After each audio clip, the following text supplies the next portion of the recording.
ஆண்டு செய்த என் மகனே, என் மகளே, உனக்கு முன்னால உண்டாயிருந்த சீரை பார்க்கிலும் நற்சீர் உண்டாகும்படி செய்வேன் அப்படின்னு ஆண்டு சொல்றார். சிலருடைய வாழ்க்கையில முன்னால நாங்கள் ரொம்ப நல்லா இருந்தாங்க, வாழ்ந்திருந்தோம், செழிப்பா இருந்தோம், நல்லா இருந்தோம், பேர் புகழோடு இருந்தோம், ஒரு வசதியா இருந்தோம், எல்லாத்தையும் இழந்துட்டோங்க. சீரெல்லாம் போய்விட்டது.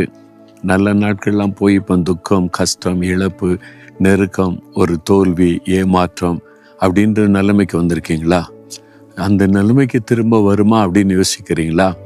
ஆண்டவர் என்ன வாக்கு கொடுக்கிறார் தெரியுமா? என் மகனே, மகளே, முந்தின சீருக்கு வந்தாலே போதும்னு நினைக்கிறியே, முந்தின சீரை பார்க்கிலும் நற்சீர் உண்டாகும்படி செய்வேன்.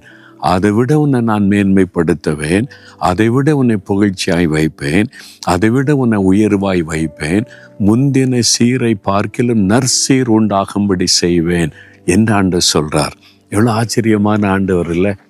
நீ முந்தின சீரை யோசித்து கொண்டிருக்கிற, நான் அதை